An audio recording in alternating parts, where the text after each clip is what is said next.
गुरुं शान्तं सच्चिदानन्दविग्रहं पूर्णब्रह्मपरानन्दमीशमानन्दिवल्लभं शरणागतदीनार्थे परित्राणपरायणे सर्वस्यार्तिहरे देवी मुक्ताबाई नमोस्तु ते.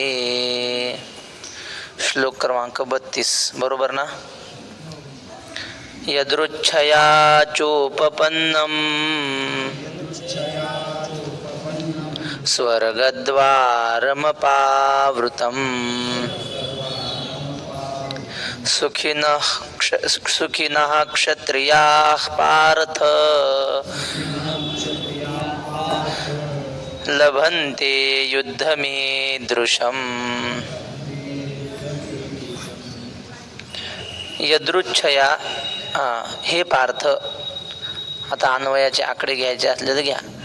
पार्थ खालच्या ओळीतही नाही, त्या पार्थच्या प वर एक लिहायचा म्हणजे पार्थ एक पहिल्यांदा, आणि यदृच्छया तिथं 2 वरच्या ओळीतला यदृच्छया म्हणजे हे पार्थ म्हणजे हे अर्जुना. यदृच्छयाच उपपन्नम स्वर्गद्वारम अपावृतम. तुला प्रयत्न वाचून, यदृच्छया म्हणजे स्वेच्छेने प्रयत्न वाचून, च उपपन्नम म्हणजे प्राप्त झालेले आहे काय, स्वर्गद्वारम अपावृतम. अपावृतम म्हणजे उघडलेलं स्वर्गाचं द्वार तुला म्हणजे सहज मिळालेलं आहे, कष्टा वाचून मिळालेला स्वर्ग आहे. अशा प्रकारचं युद्ध म्हणजे सुखिनः क्षत्रियाः ईदृशम युद्धम लभन्ते. सुखिनः म्हणजे भाग्यवान क्षत्रियच अशा प्रकारचं युद्धाला प्राप्त होतात. कोणाला युद्ध करायला मिळत नाही महाराज. ते असं एक दोहा की काय, ते 12 वर्ष 18 वर्ष क्षत्रिय जीवे, म्हणजे 18 वर्षाच्या पेक्षा जास्त क्षत्रियाने जगणं हे दूषण मानलं जातं. त्यांना 18 वर्षाचा होईपर्यंत एखादी मोठी लढाई केलेली असली पाहिजे तरच तो क्षत्रिय, नाहीतर काय अर्थ आहे क्षत्रिय म्हणून घेण्यात. क्षत्रिय जर ब्राह्मणासारखा जगू लागला तर त्याच्या क्षत्रियपणाचं काय किंमत आहे. तुकाराम महाराजांचे शब्द कसे आहेत बघा. येथे नाही वेश सरत आडनाव निवडे घाव डाव व्हावा अंगी. म्हणजे मी क्षत्रिय म्हणून चालत नाही, नुसतं आडनाव आहे भोसले शिवाजी महाराजांच्या वंशातले, आणि अंगावर एखादा घाव आहे का तलवारीचा. घाव पाहिजे एखादा, निवडे घाव, आणि डाव पाहिजे शत्रूला जिंकण्याचा, असं काहीतरी पाहिजे तर क्षत्रिय, नाहीतर काय अर्थ आहे. मग युद्ध करण्याचं भाग्य कोण्याही क्षत्रियाच्या जीवनात येत नाही. जो भाग्यवान असेल त्याच्याच जीवनात असा प्रसंग येतो, आणि तो तुझ्या जीवनात आलेला आहे. अर्जुना झुंज देखे आताचे, हे हो काजे दैव तुमचे, की निधान सकळ धर्माचे प्रगटले असे. अर्जुना हे बघ, आताचं हे जे युद्ध आहे की नाही, हे हो काजे दैव तुमचे, हे तुमचं भाग्यच आहे की नाही. अरे जन्मल्यापासून लहानपणापासून तुम्ही धनुर्विद्येचा अभ्यास करत होते. कशासाठी? धनुर्विद्या म्हणजे टाइमपास का? मोबाईलवर गेम खेळतात लोक, तसं टाइमपास करण्यासाठी अभ्यास करत होता का धनुर्विद्येचा? युद्ध करण्यासाठीच ना. मग त्या जन्मभर केलेल्या अभ्यासाचा आता योग आलाय, त्या अभ्यास दाखवण्याचा, की निधान सकळ धर्माचे प्रगटले असे. किंवा अर्जुना तुम्ही आजपर्यंत जेवढं पुण्य केलंय ना, धर्म म्हणजे पुण्य, त्या धर्माचा ठेवा या युद्धाच्या निमित्ताने प्रगट झालेला आहे. हो का संग्रामो काय म्हणिपे, की स्वर्गुची येणे रूपे, मूर्त का प्रतापे उदो केला. अर्जुना हे युद्ध म्हणायचं का रे? हे युद्ध नाही, या रूपाने स्वर्गच तुझ्या पुढे प्रगट झालाय. मूर्त का प्रतापे उदो केला, मूर्तिमंत स्वर्ग तुम्ही प्रतापाने म्हणजे पराक्रमाने आज उभा केलाय समोर, आणि त्या स्वर्गाचं तू ग्रहण कर. ना तरी गुणाचे निपती करे, आरतीचे निपडी भरे, हे कीर्तीची स्वयंवरे आली तुझ. ज्ञानेश्वर महाराज हे रसिक कवी असल्यामुळं कधी कधी असे दृष्टांत देतात. त्याप्रमाणे हा पुढचा दृष्टांत म्हणले, हे बघ, जसं त्या रुक्मिणीने भागवतामध्ये प्रसंग आहे की त्या सुदेव ब्राह्मणाच्या मुखातून फक्त भगवान श्रीकृष्णाचे गुण ऐकले होते, पाहिलंही नव्हतं. श्रुत्वा गुणान म्हणजे ऐकून, गुण ऐकून, भुवन सुंदर शृण्वतांते निर्विश्य कर्ण विवरैर हरतोंग तापहा. भगवान श्रीकृष्णाचे गुण ऐकले आणि मनोमन निश्चय केला की विवाह करीन तर भगवान श्रीकृष्णाशी. तिनं ठरवलं की नाही, स्वयंवर तिनं ठरवला. त्याप्रमाणे अर्जुना, तुझ्या ठिकाणचे गुण पाहून गुणाचे निपती करे. तुझ्या ठिकाणचे गुण आवडल्यामुळे ही कीर्ती स्वतः हातामध्ये वरमाला घेऊन तुझ्या गळ्यात घालायला आलेली आहे. कीर्ती म्हणजे प्रसिद्धी. या युद्धाच्या निमित्तानं प्रसिद्धीच तुला स्वयंवरात वरण्यासाठी आलेली आहे. आरती चेनी पडी भरे, म्हणजे तूच एक पती हवास अशा तीव्र इच्छेने. आरती म्हणजे तीव्र इच्छा.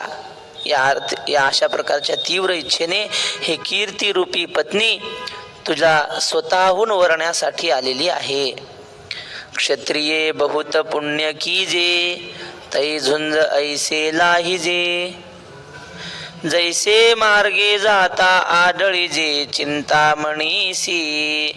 क्षत्रियानं खूप पुण्य केल्यानंतर अशा प्रकारचं युद्ध त्याच्या जीवनात येत असतं. अशा प्रकारचा प्रसंग येतो. आणि किंवा रस्त्याने जात असताना एखादा ठेच लागावी, पण दगडाला नाही, एखाद्या चिंतामणीला. आणि काय लागलं गड्या एवढं पायाला म्हणून तो दगड हातात घेतला. आणि हातात घेतल्यावर लक्षात आलं तो दगड नाही, तो चिंतामणी आहे. चिंतामणी कशाला म्हणतात? चिंतिलेलं देतो. म्हणजे आपल्या मनात काही कल्पना आली, अशा प्रकारची वस्तू मला पाहिजे, की लगेच तशा प्रकारची वस्तू प्रगट करून देणारा असा चिंतामणी. आणि तो रस्त्याने जाता जाता सहज पायाला लागला आणि तो मिळाला. मग तो ठेच लागली, ह्यानं माझा अंगठा फोडला म्हणून फेकून द्यावा का? नाही. तर मिळालेला चिंतामणी कोण सोडणार आहे महाराज? सोडू नये. शहाणा माणूस तर सोडणार नाही. किंवा 11व्या अध्यायाच्या शेवटी अर्जुन म्हणतो नको हे विश्वरूप मला. त्यावेळी देव म्हणतो काय अर्जुना भल्या माणसा, अरे दैवे चिंतामणी झाली हाती. काय होई मला आता लक्षात येत नाही, पण तिथं जणू काय असाच प्रसंग आहे. चंद्रमा आली या घरा, म्हणे निगे करीतोशी उभारा, पडसाई पाडितोशी दिनकरा परता असर. चंद्रमा आपल्या घरी आला होऊन, म्हणजे चंद्र आला आणि त्याला म्हणले चल माझला तू गरमी करतोस, फार गरमी होते तू आल्या. चंद्र आल्यावर गरमी होते काय? नाही होत. चंद्रमा आली या घरा, म्हणे निगे करीतोशी उभारा आणि पडसाई पाडितोशी दिनकरा परतासर. सूर्य उगवला म्हणजे काय होतं? सगळं जग दिसतं, पण माणसाची सावली पडते ना. कुणामुळं पडते सावली? सूर्यामुळं. ते म्हणले हे सूर्य चल तिकडं, म्हणले थांबू नको आमच्या इथं. का? तू सावली पाडतोस म्हणून. अरे सावली पाडण्याकडे पाहावं की सगळं उजेड जगाला देतो ते पाहावं? असं अर्जुनाला तिथं लाहिजे म्हणजे प्राप्त होणे.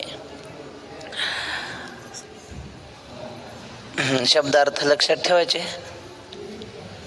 ना तरी जांभया पसरे मुख. माऊली पुन्हा दुसरा दृष्टांत देतात. तिथ अवचटे पडे पियुख, तैसा संग्राम हा देख पातला असे. माणसाला जांभळ येते ना, कीर्तनात प्रवचनात तर फार जांभळ येऊ नये पण येते. मग असा एका माणसाने असे वरी तोंड करून जांभळ दिली आ करून, आणि काय तेवढ्यात त्याच्या तोंडात अमृताचे 2 थेंब पडले बुवा सहज. जांभया पसरे मुख आणि तिथं अवचटे पडे पियुक. अवचटे म्हणजे अचानक, पियुक म्हणजे अमृत पडलं. तसं म्हणले अचानक त्याला जसं अमृत प्राप्त झालं तसं अचानक अत्यंत भाग्याने तुला हा संग्राम म्हणजे युद्ध प्राप्त झालंय. संग्राम हा देख पातला असे. अथ चेत्वमिमं धर्म्यं संग्रामं न करिष्यसि ततस्वधर्मं कीर्तिं च हित्वा पापमवाप्स्यसि. अथ म्हणजे अन्वय फक्त एक आकडा टाकायचा अथवर, बाकी सगळं सरळच आहे. म्हणजे अन्वयच नाही असं म्हणायला हरकत नाही.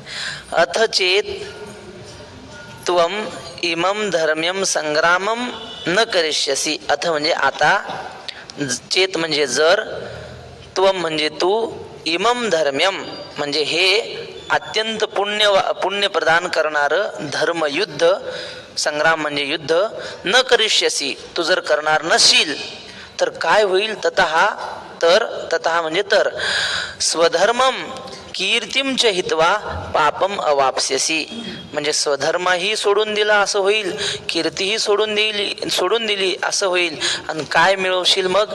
पापम अवाप्स्यसी. अवाप्स्यसी म्हणजे मिळविलेला, पाप कमविलेला होशील, दुसरं काय मिळणार नाही तुला. आता हा ऐसा अव्हेरिजे, मग नाथिले शोचू बैसिजे, तरी आपण आहाना होईजे आपण पेया.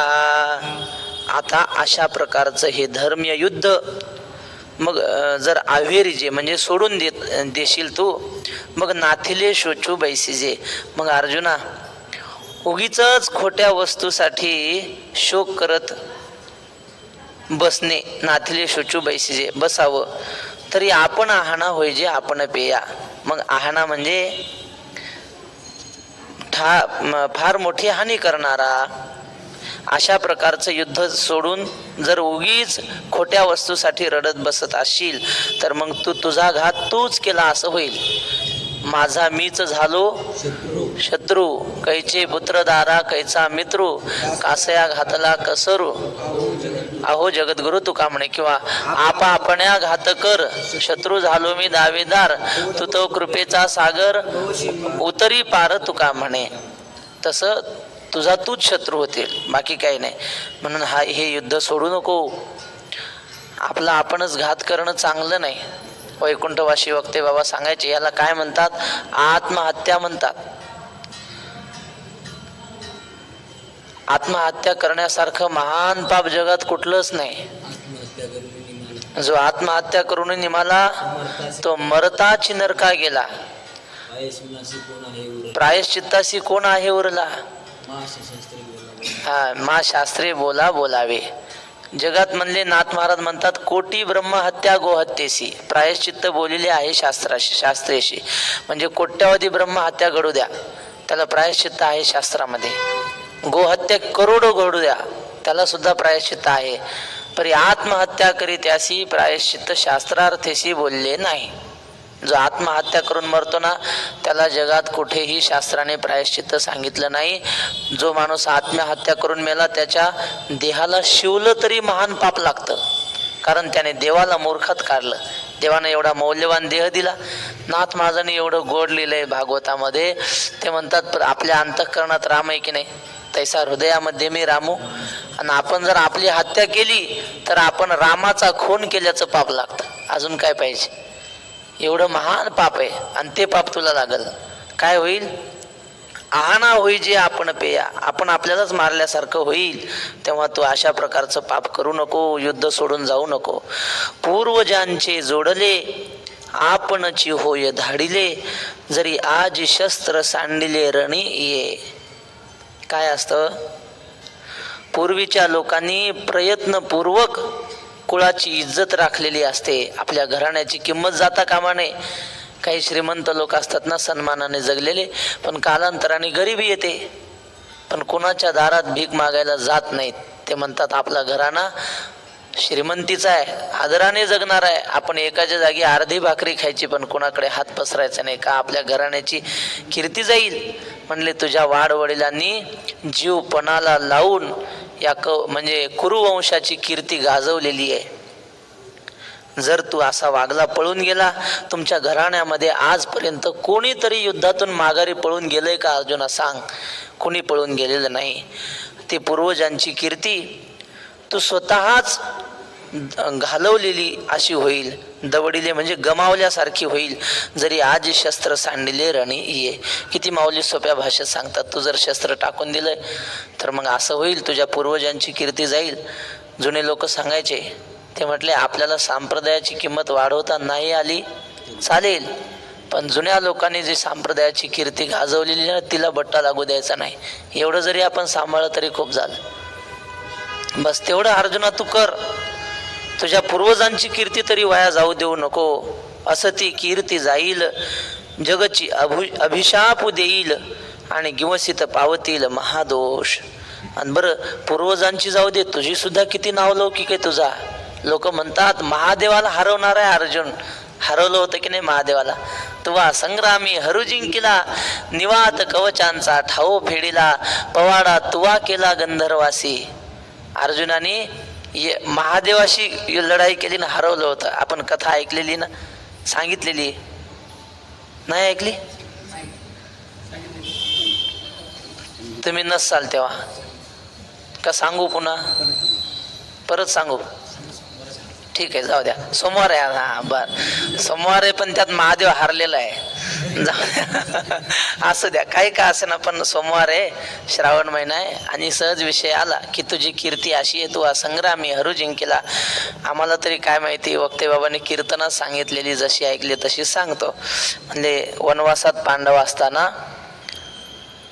द्रौपदी धर्मराजाचे पाय दाबत होती, आणि धर्मराजा झोपलेले, असे वाळूवर झोपले होते. अंथरायला काहीच नव्हतं. वनवासात काय तिथं काय गादी का काय, खड्यावर झोपले असे हात उशाला घेऊन, आणि द्रौपदी त्यांचे पाय दाबत होते. आणि मग थोड्या वेळाने ते ह्या कुशीवरचे ह्या कुशीवर झाले धर्मराज. मग आता कुस बदलल्यामुळं ते वाळूचे खडे टोचलेले असे अंगाला, त्या ओळखणी दिसू लागल्या. ते द्रौपदीनं पाहिलं, आणि तिला काय वाटलं कोणाला माहित, डोळ्यात पाणीच आलं. तिला वाटत होतं की हे सगळ्या हस्तिनापूरचे राजे आहेत, आणि ह्यांना अंतरायला काहीच नाही, साधं पोतं सुद्धा नाही, खड्यावर झोपावं लागतंय, असं तिला वाटलं. डोळ्यात पाणी आलं, आणि ते डोळ्यातल्या पानाचा ठिपका पायावर पडला. धर्मराज जागे झाले, पाहिलं द्रौपदीच्या डोळ्यात पाणी. विचारलं, द्रौपदी का रडतेस? म्हणजे तुला असं वनवासाचं दुःख सहन होत नाही का?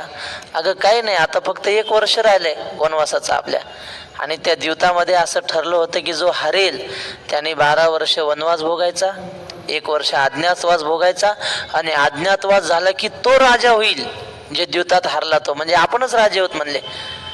द्रौपदी हसली. ती म्हणली, तो दुर्या एवढा शहाणा आहे का? तुम्हाला राज्य देईल असं वाटतं का? तो सहज असं तो देणार नाही. धर्मराज म्हटले, मग त्याने नाही दिलं तर युद्ध करून घेऊ. असं म्हटल्यावर द्रौपदी पुन्हा हसली. म्हटली, अहो युद्ध करायला आपल्याकडे कोण आहे लढाई करायला?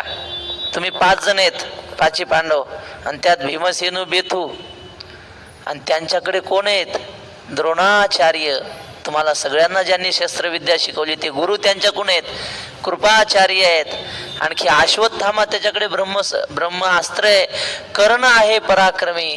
असे सगळे त्यांच्याकडून. एक एकाचे मनोव्यापारे, हे विश्वची होय संहारे. एकाने जरी संकल्प केला की सगळ्या जगाचा नाश करू शकतील, अशी माणसं टिकून आहेत. आणि तुम्ही किती? 5 जण. लढाई कशी करणार? बरं आहात तुम्ही, शस्त्र काय आहेत तुमच्याकडे? त्यांच्याकडे कसे 1 शस्त्रधारी आहेत सगळे. हे दोघांचं बोलणं चाललं, आणि अर्जुनाने हे बाहेरून ऐकलं. द्रौपदी रडते, काय म्हणते नेमके म्हणून ऐकलं. तर अर्जुनाला ते बोलणं पटलं महाराज. तर म्हटलं, लढाई जर झाली तर शस्त्र काय आहेत आपल्याकडे? नुसत्या एका गांडीव धनुष्याने होणार नाही. पराक्रमी आहेत कौरव, काय सामान्य थोडेच आहेत. आणि मग अर्जुनाला पटलं, ना अर्जुनाला वाटलं आपण सुद्धा काहीतरी शस्त्र मिळवले पाहिजे.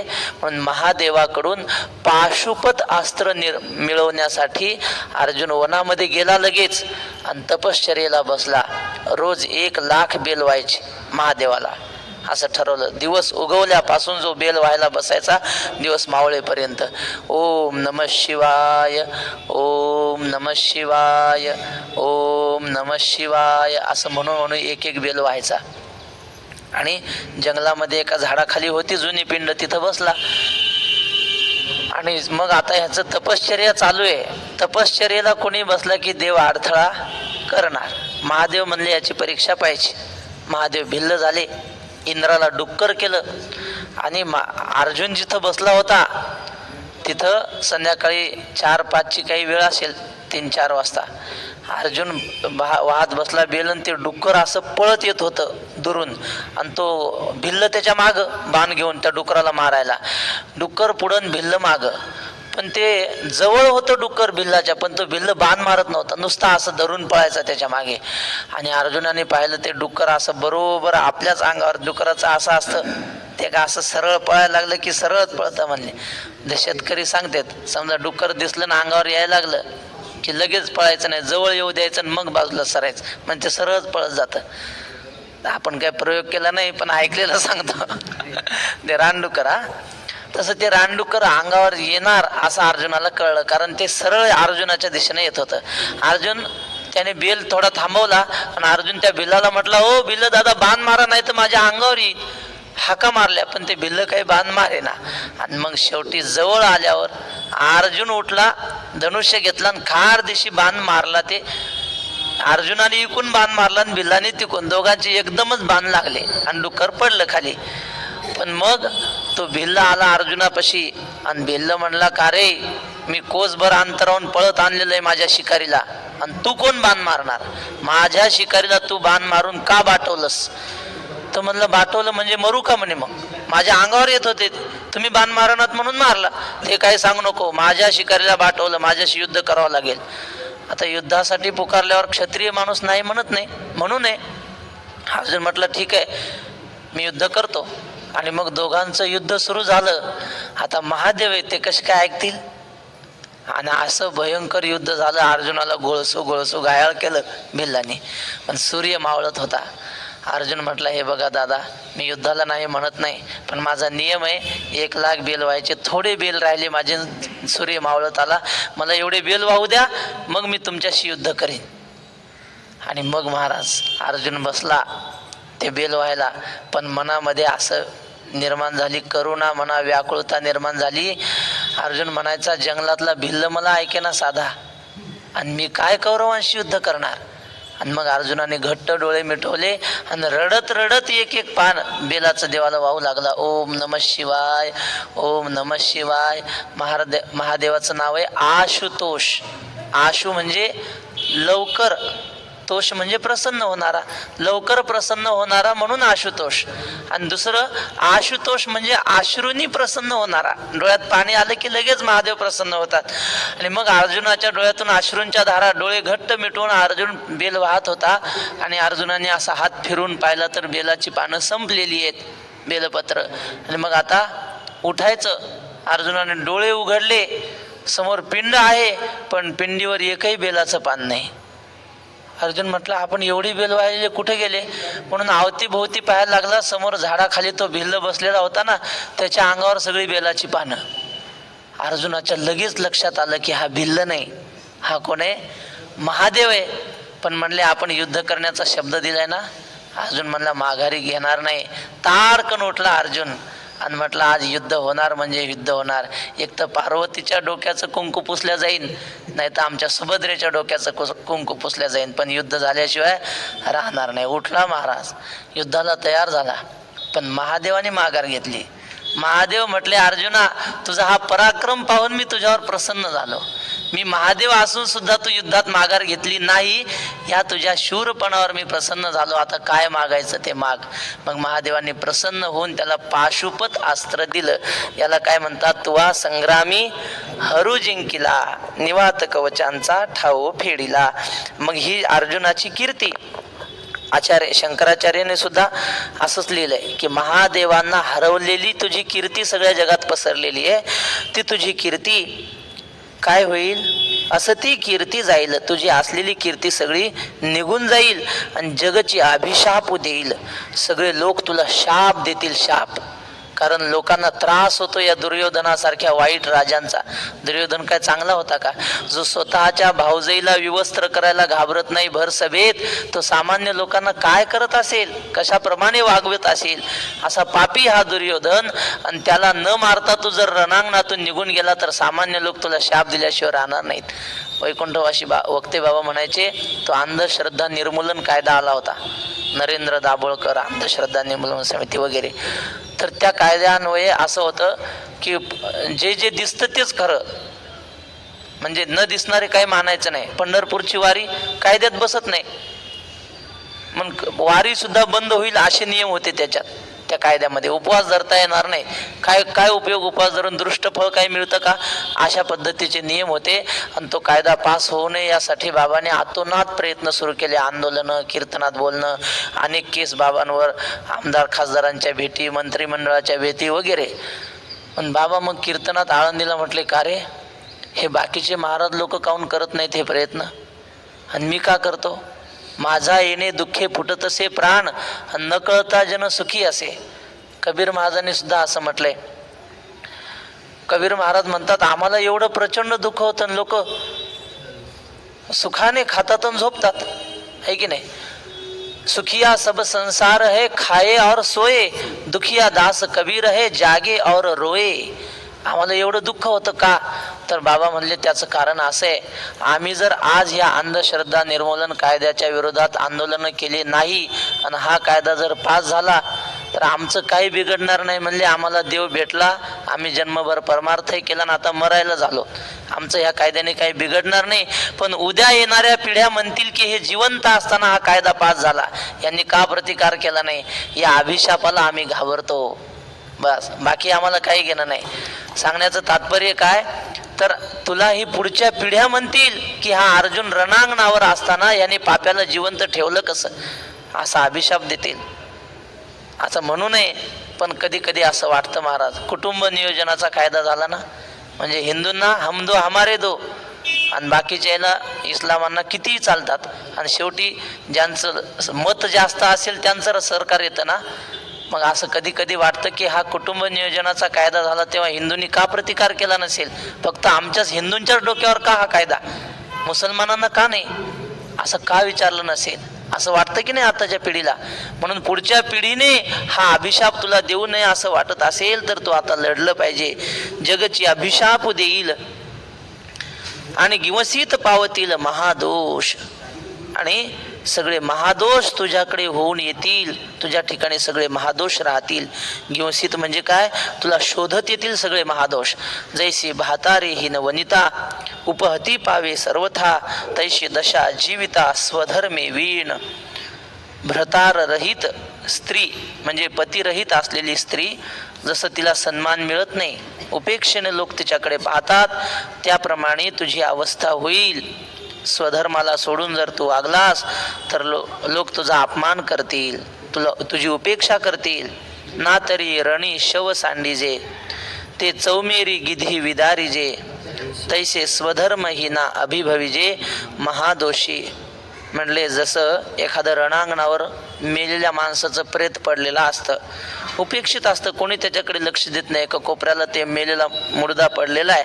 मग काय होतं, गिधाडं येतात आणि ते प्रेत खायला लागतात. चौमेरी म्हणजे चहूकडून चारी दिशेनं ते गिधाडे येतात आणि त्याचे लचके तोडतात. विदारी जे त्याला छिन्न विच्छिन्न करतात त्या प्रेताला. तैसे स्वधर्म हिना अभिभविजे महादोषी, तसा स्वधर्म सोडलेल्या माणसाला सगळे पाप येऊन खायला लागतात त्या गिधाडांसारखी. तशी तुझी अवस्था होईल अर्जुना. अकीर्तिं चापि भूतानि कथयिष्यन्ति ते व्ययाम्, संभावितस्य चाकीर्तिर् मरणादतिरिच्यते. आता बघा, लिहिता आलिता अन्वयाच्या आकडे. भूतानी 1, ते अव्ययाम 2, अकीर्तिम चापी 3, कथयिष्यन्ति 4, संभावितस्य खालची पूर्ण ओळ सवर 5 लिहायचा, संभावितस्य 5 खालची पूर्ण ओळ सरळ आहे. म्हणजे भूतानी म्हणजे सगळे जगातली लोक, ते अव्ययाम अकीर्तिम च अपि कथयन्ति म्हणजे जगातली सगळी लोक खूप दिवस तुझी अपकीर्ती गात राहतील, तुझ्याविषयी अपशब्द बोलत राहतील.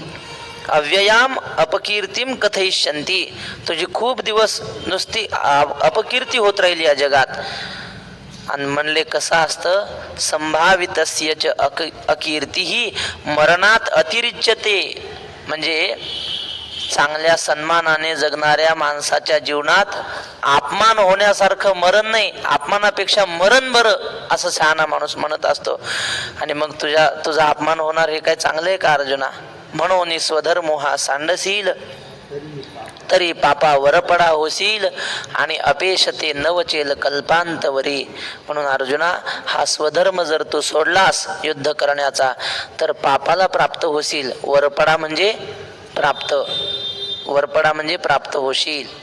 आणि अपेशते न वचेल कल्पांतवरी, आणि तुझी जी अपकीर्ती आहे ना ती कल्पच्या कल्प चालत राहील, अपमान होत राहील तुझा. असे काही आहेत ना छत्रपती संभाजी महाराजांना पकडून देणारे, त्यांची अपकीर्ती किती दिवसांनी नष्ट होईल हो. ज्यांनी आपल्या महाराष्ट्राचा राजा शत्रूच्या तावडीत सापडून दिला, लोक म्हणतात अमुक नाव नव्हतं. अरे केलं त्याला तुम्ही काय करणार? त्यानं शेण खाल्लं, त्याला आता किती दिवसांनी मुक्ती मिळेल त्याच्या नावाला? शक्य नाही.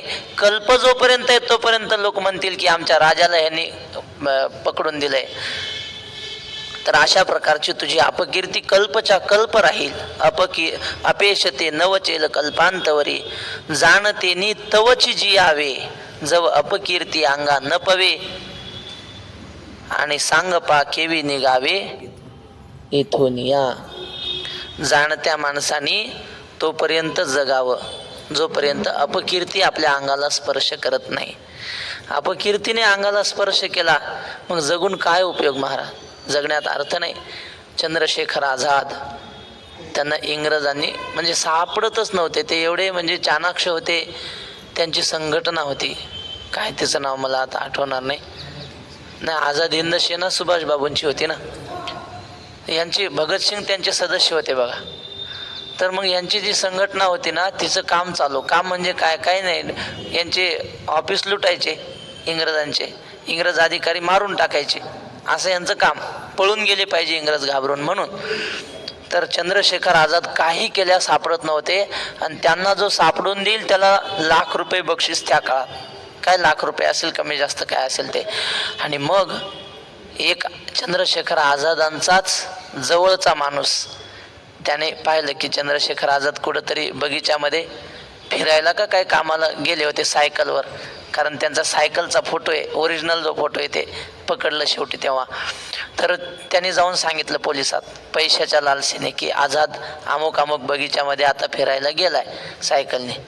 आणि मग ती बातमी कळाल्याबरोबर त्या संपूर्ण बगीच्याला पोलिसांचा गराडा. आणि आझादांना कळालं, ते झाडाला टेकून बसले होते की आता आपलं संपलो. पण त्यांनी ठरवलं होतं की मरीन, पण इंग्रजाच्या हाताने नाही, कारण हे आता फाशीवरच देणार, कारण ते इंग्रज फासावरच द्यायचे प्रत्येक क्रांतिकाराला. पण म्हणले यांच्या हाताने नाही मरणार मी. त्यांच्या बंदुकीत काही 7-8 गोळ्या होत्या, छोटी बंदूक सोबत असायची. त्यांनी 7 गोळ्या बंदुकीत घातल्या, एक काढून ठेवली बाजूला, आणि 7 गोळ्यांनी 7 जण मारूनच टाकले. त्यांचा नेम हुकत नव्हता. 7 पोलीस मारून टाकले, आणि शेवटी एक गोळी खिशातली काढली, बंदुकीत घातली, हातामध्ये माती घेतली भारत मातेची मुठीमध्ये, आणि एक गोळी आपल्याला मारून घेतली. म्हणले आता ह्यांच्या तावडीत सापडून आणि ह्यांनी फाशी देऊन मरायचं नाही, आपलं आपण मरायचं. म्हणजे ह्याच्याकडे आपण आत्महत्येच्या दृष्टीनं पाहू नये, त्यांचा स्वाभिमान पाहावा.